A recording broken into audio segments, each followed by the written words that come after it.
Welcome everyone to this month's Astrocolorscope. My name's Elizabeth Harper and my website is sealedwithlove.com.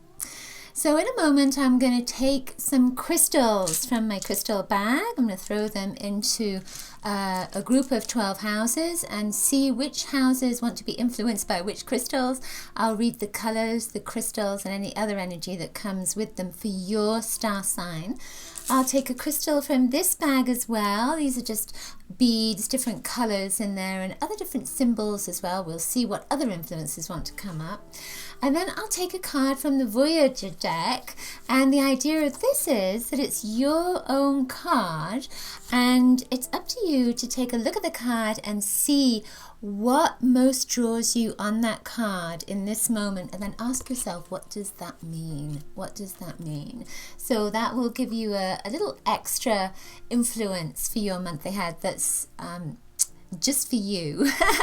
Okay, so to begin with, I'm going to start just with a little bit of astrology for this coming month for August. So this is a kind of an interesting month because Venus is retrograde for the whole month. So this is very much about it's a revision, it's a clear out of the emotions, because Venus is about love. So it could be getting rid of some relationships. You may have already started to do this, or you might be redefining those relationships and saying, that's it, enough is enough, this is what I want. If you can't give it to me, then I'm sorry, I'm going to move on. So that kind of energy is coming in because you're going to be reassessing your values. So it's not just about relationships, it's about anything that you love, everything that you love.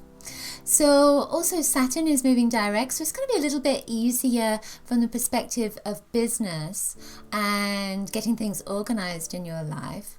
There's also a sense of criticism that may be coming up because Saturn is square Jupiter on the 3rd. So it just moves direct and then it squares with Jupiter, and Jupiter is a planet of expansion.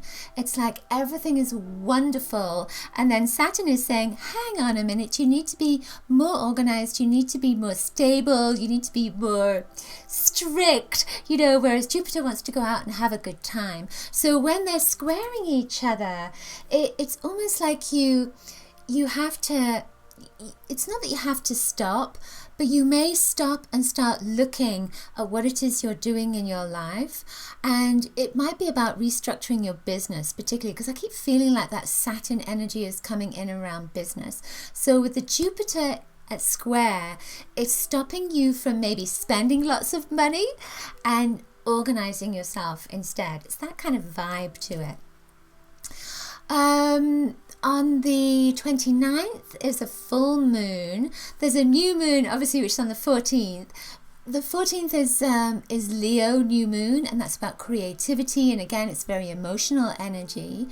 But the 29th with the full moon is a supermoon. It's when the moon is really close to the earth. And so the moon affects our emotions. It's in Pisces. So with Pisces particularly, I'm a Pisces. With Pisces, it's a very emotional sign. It's a very emotional, intuitive, imaginative, a little bit addictive as well sign. So with the full moon coming in, and with it being a supermoon, for all of us, it's saying that this can be an emotional time, especially with that Venus retrograde as well. So that whole energy is saying that this is a sensitive month, particularly if you have moon in Pisces, and if you're a Pisces as well. But even if you're a Cancerian, it doesn't make any difference. That moon energy is really going to get all of us kind of rolling in that emotional quagmire. It's not a bad thing at all. It really is about, the whole month is about reassessing our values and about figuring out what is right for us, relationships and particularly business too. So I feel that with a new moon, on the 14th, there's a Uranus and there's a Venus aspect that comes in with that.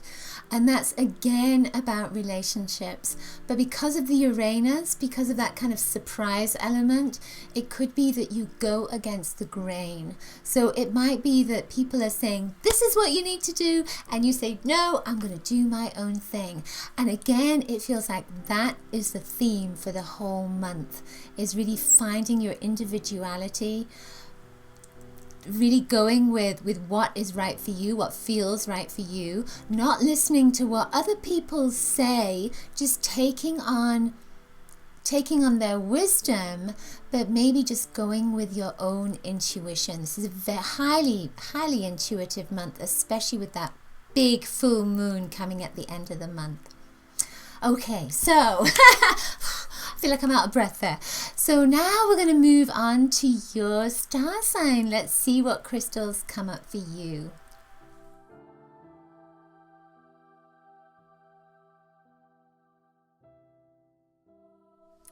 Aquarius. So now for you, I'm going to show you all these crystals at the same time. So you have, I hope I'm going to show them all at the same time anyway.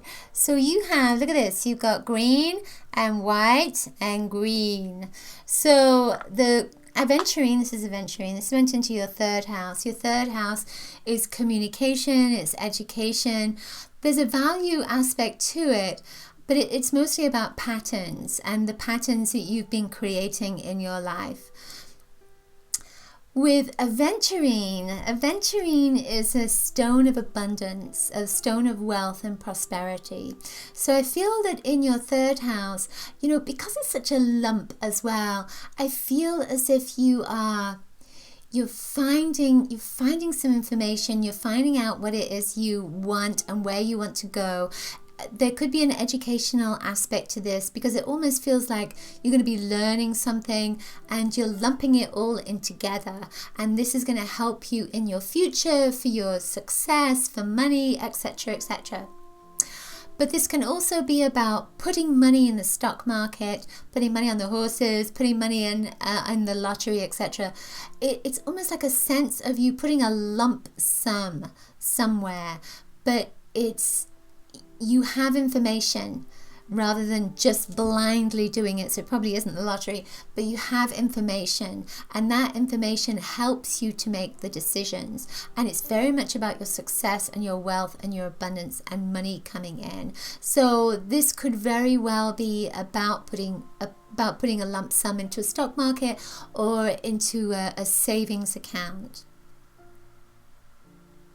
I feel with this as well that you're going to achieve something. It's almost like you're getting an accolade or a certificate, something like that, and it makes you feel like you've arrived, like that you can be accepted for who you are and what you have to give to the world, even though you didn't really need it, but it makes you feel good. So then the next stone went into your 10th house, and this is this beautiful blue flash moonstone. I don't know if you can flash it with the blue. So the moonstone it's a psychic stone. So it's saying that something is going to be revealed, like the moon, like you get this white side, that's where the light is shining on it. Then you get the dark side of the moon where you can't see it. This month there's the supermoon on the 29th, when the moon is closest to the earth. And with that, it's saying that this is a very emotional time. But for you, I am feeling almost as if you're going to use that energy. You're going to use the impact of that moon. I can feel a lot of spirit coming around me. And it's going to help you in your career. It's going to help you with your success. It's going to help you with your next step along your path. And it's almost like you suddenly realize what it is you have to do, or what you're up against, or how you can achieve that success, especially in your 10th house. There's a lot of blue that comes into this stone. I'm getting so much spirit that is coming around me right now. So I really feel that this is a strong message for you. With this blue, it's saying there's a lot of inspiration that's coming in. Listen to that inspiration. Listen to your guides, your angels, your whatever it is you listen to your heart as well. There is a sense here of there may be part of your job where there's going to be a new start, or there's a change in it, there's an ending to it, but don't worry about it, because there's something that is wonderful that's coming up as a consequence of that ending. That's good. You know, when I stop, it's almost like the stone stops speaking to me. So the final stone, again, we've got lots of spirit. I went into your 12th house, and this is a piece of preonite. It's a piece of gemmy preonite. And the preonite, the 12th house, it's about karmic energy. It's like an end of a cycle. It's a house of imagination, and again, it's that psychic energy that comes in there because it's a Pisces house.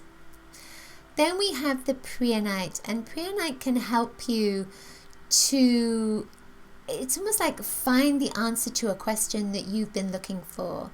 So I feel with this, you know, especially as we got green and then white and then green, that there's a big ending in your life. It's almost like the curtains are closing on some part of your life, and you are going to realize what you need to do to close those curtains and then move on to the next stage of your existence.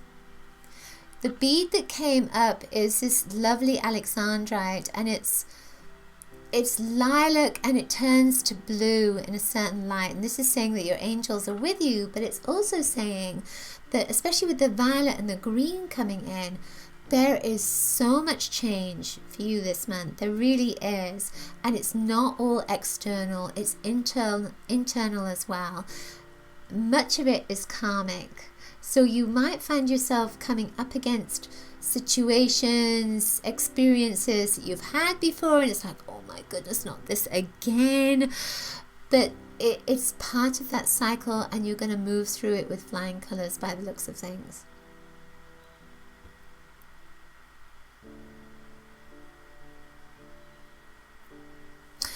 The card that came up for you is rewards. Isn't that lovely? Take a look at that card, see if there's anything that most attracts you, and then ask yourself, what does that mean? So when I look at this card, I see the ice cream in the center, the kind of like sundae there with the cherry on top, and it's actually the cherry that I noticed. So this again is a great month. It's emotional, especially as the moonstone comes up. So take notice of those moon events because they're going to have a big impact on you. There is big shifts for you coming, but you are going to get this cherry on top. It's like the cherry on top of the icing, which is just fabulous. You've been waiting for it, and it's coming, but there's work that has to be done in order to get to that place. But you're obviously going to be doing it this month, which is good news. Okay, that's it for this month's Astrocolorscope. Hope you've enjoyed it. Do please give it a thumbs up if you did. Share it on social media with your friends, through email, and also remember to leave me a comment below. Let me know how the messages resonated for you. Remember to subscribe to my love letter and grab your free color kit. Find out what your true colors are at bit.ly/color kit. And also remember, I do offer guidance sessions, lots of different guidance sessions, and particularly crystal gem readings which you might be interested in. That's at sealwithlove.com. Lots of coloricious blessings until next time. Bye.